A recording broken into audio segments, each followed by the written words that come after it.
Class 9th science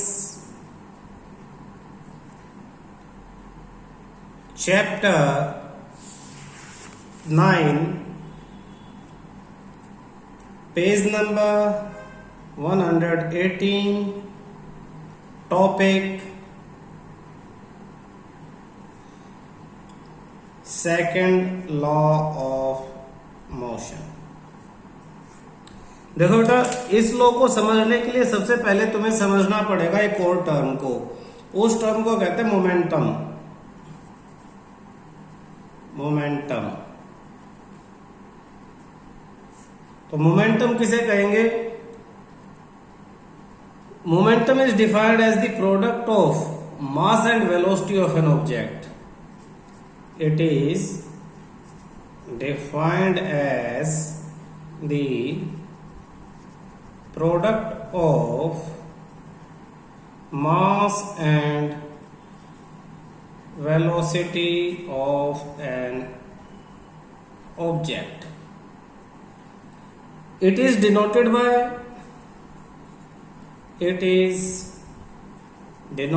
by P. It have both magnitude as well as direction. Therefore, momentum is a vector quantity.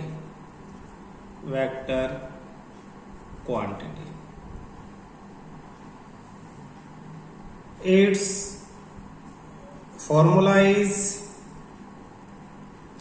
in terms of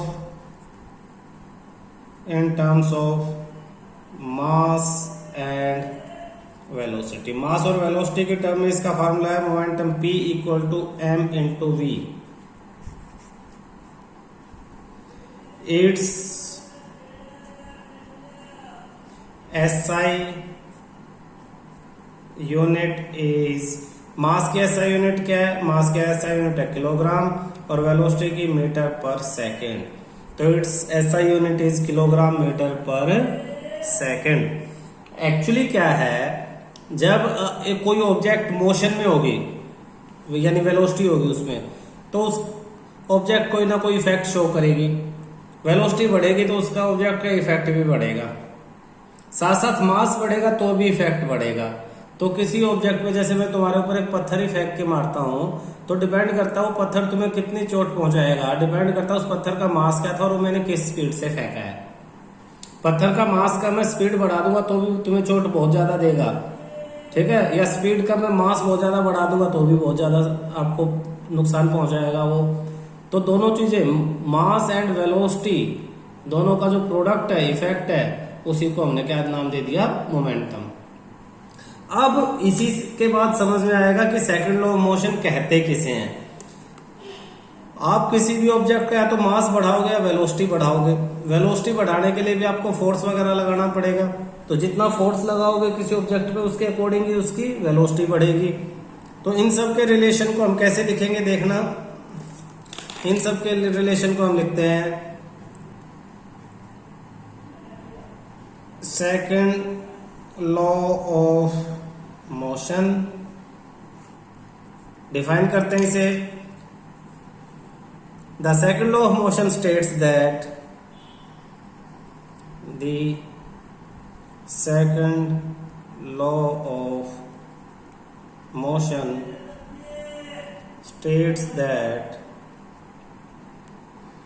the rate of change of momentum, the rate of change of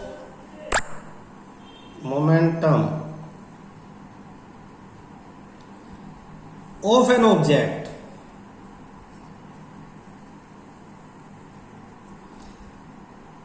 is proportional to the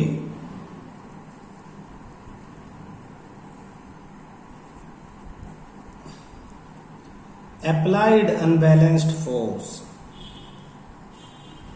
applied unbalanced force in the direction of force.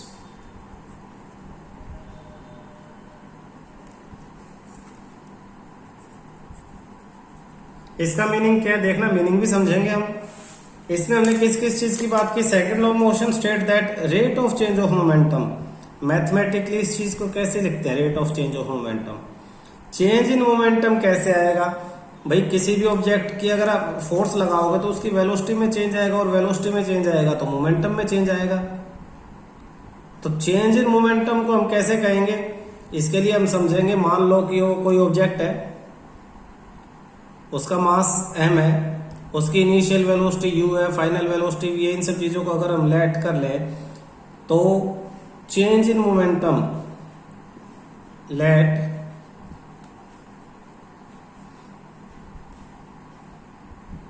an object of mass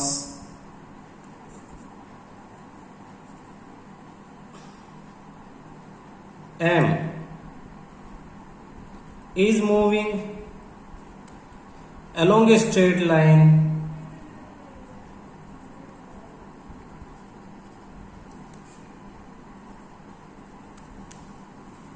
with an initial velocity u.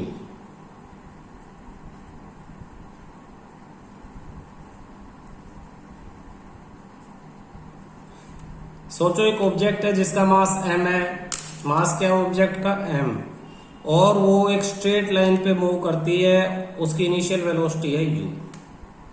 अब आपने क्या किया? अब आपने उस पे force लगा दिया जिससे उसकी वेलोसिटी जो है एक्सेलरेट हो जाती है। तो it is uniformly accelerated to velocity v।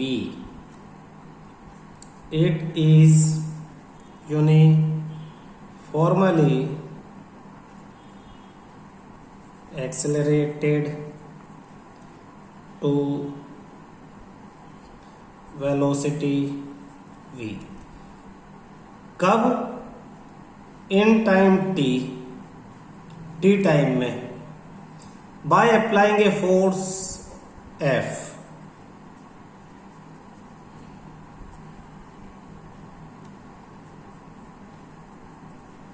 Constant force F। ध्यान से समझना दोबारा। एक ऑब्जेक्ट थी जिसका मास m था, वो स्ट्रेट लाइन पे u वेलोसिटी से मूव कर रही थी। आपने उस पे और फोर्स लगा दिया F t टाइम के लिए, तो उसकी वेलोसिटी यूनिफॉर्मली एक्सेलरेट होके v में चेंज होगी। सपोज आपका भाई साइकिल चला रहा है आराम से, आपने उसे पीछे से धक्का लगाया और उसकी स्पीड को बढ़ा दिया, कुछ इसी तरह से।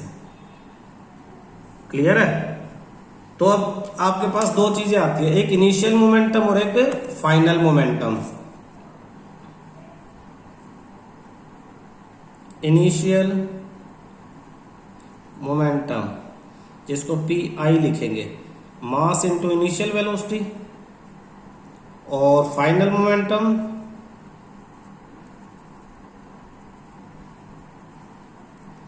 PF, mass into final velocity. अब बात आती है जो सेकंड लॉ ऑफ मोशन में लिखा हुआ था, rate of change of momentum. क्या लिखा हुआ था? Rate of change of momentum. तो अब हम यहां निकालेंगे देयरफॉर चेंज इन मोमेंटम। यहां पे अब क्या निकालेंगे हम? Therefore change in momentum.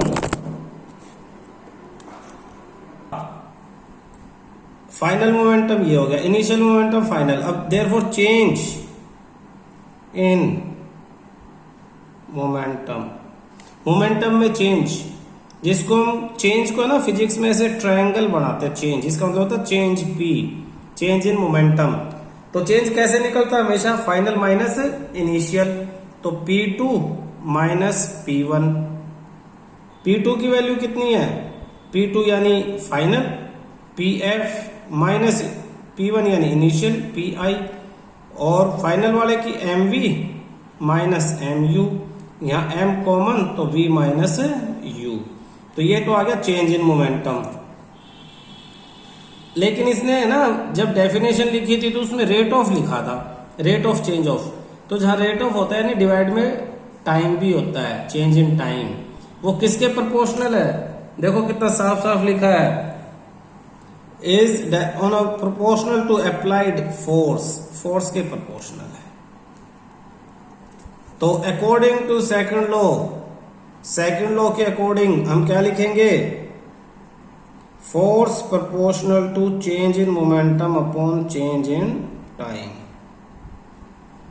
Therefore force proportional to change in momentum की जगह तो ये वैल्यू डाल देंगे m v minus u upon time में चेंज को हम t सेकंड ले लेंगे t। v minus u upon t किसका फॉर्मूला है? मैं यहां करवा रहा हूं ऊपर, एक्सेलरेशन। Very good. तो force proportional to ma, mass into acceleration. Physics में हमेशा प्रोपोर्शनलिटी का साइन हटाने के लिए किसी कांस्टेंट से मल्टीप्लाई कर देते हैं, तो force equal to k into ma। यहां पे अगर हम इफ मास को 1 किलोग्राम ले लें, एक्सेलरेशन को 1 मीटर पर सेकंड स्क्वायर ले लें एंड फोर्स को ले लें 1 न्यूटन, देयरफॉर k कितना आ जाएगा? वो भी 1 आ जाएगा। 1 1 सब में 1 रखेंगे तो k की वैल्यू भी 1 आ जाएगी। तो k की 1 वैल्यू अगर इसमें डाल दे तो force, therefore force is equal to ma। और यही हमारा mathematical representation of second law है। This is mathematical representation of second law of motion. तो मैंने तुम्हें क्या कराया अभी? मैंने तुम्हें सेकंड लॉ ऑफ मोशन की डेरिवेशन के साथ साथ पहले डेफिनेशन करवाई। Second law of motion state that rate of change of moment of an object is directly proportional to applied unbalance force in the direction of force, यानी change in momentum, ये है second law. इसको हमने define किया, इसको ये del p upon del t को कहते हैं rate of change of momentum directly proportional to applied and balance force. इसको जब हम वर्ड्स की फॉर्म में लिखेंगे तो सेकंड लॉ लिखा जाता है।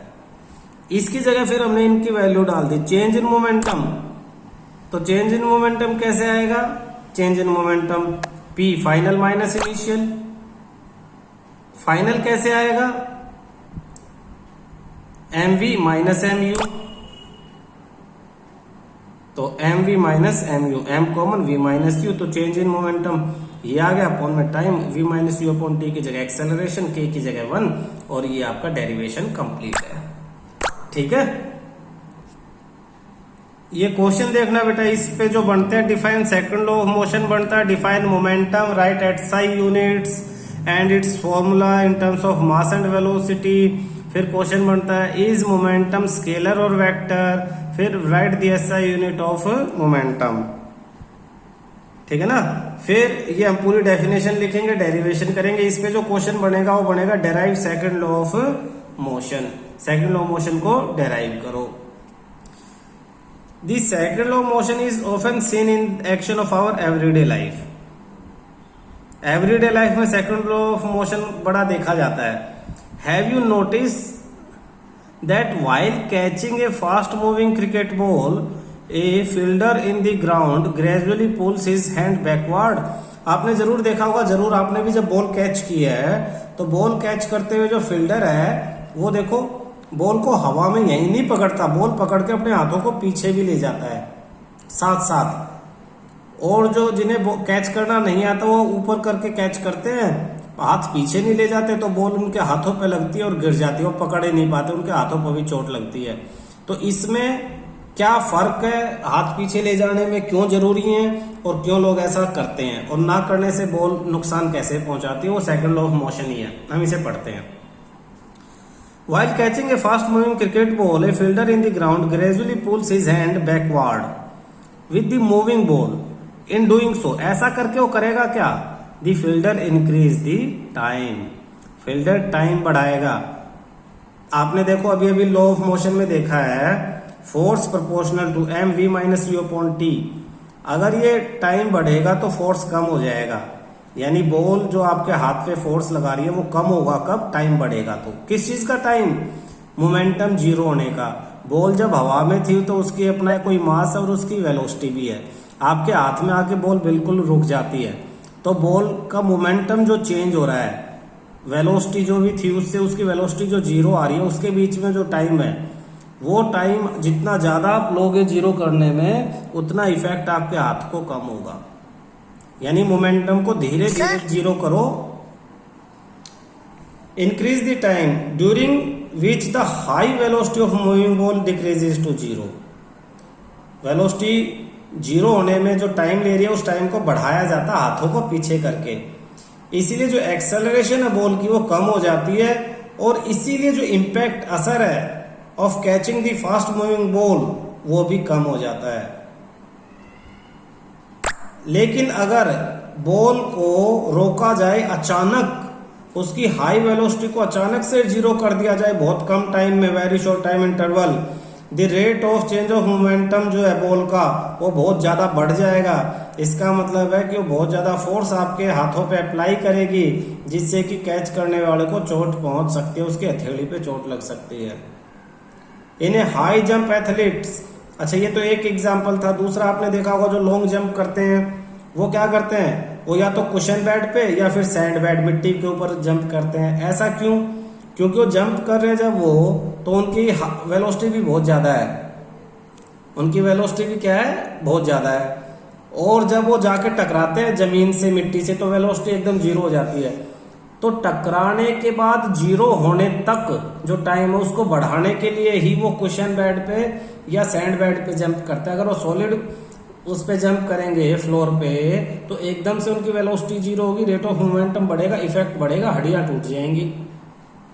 This is to increase the time, सारा काम टाइम को इंक्रीज करने के लिए किया जा रहा है। Of athlete fall to stop after making the jump, this decrease the rate of change of momentum and hence force. Try to ponder how the karate player break a slab of ice. जो karate player है वो बर्फ की slab को कैसे break करते हैं। तुमने देखा होगा बहुत स्पीड से वो हाथ मारते, बहुत ज्यादा स्पीड से, और आइस को हाथ टच करके मार के वहीं रोक लेते हैं, रेगुलर उसके कांटेक्ट में नहीं रखते। यानी वो एकदम से अपने हाथ को बहुत ज्यादा वेलोसिटी देते हैं और आइस को टच करते हैं, अपने हैंड को वहीं रोक लेते हैं। तो उनके हाथ का पूरा जो मोमेंटम है वो एकदम से जीरो होगा, तो फोर्स जो जनरेट होगी वो आइस स्लैब पे ज्यादा इफेक्ट शो करेगी और उसे ब्रेक कर देगी। तो सब यहाँ पे जो खेल है वो स्पीड का है, मोमेंटम का है और शॉर्ट टाइम इंटरवल का जो कांटेक्ट में थी। तुम ध्यान दो, कराटे एक्सपर्ट क्या करते हैं, ये जो हाथ का ये पोर्शन है इसको बहुत स्पीड से मारते हैं और वापस खींच लेते हैं, यानी बहुत कम टाइम के लिए आइस स्लैब के कांटेक्ट में रहने देते हैं, जिससे ज्यादा मोमेंटम उस पर अप्लाई होता है। ठीक है।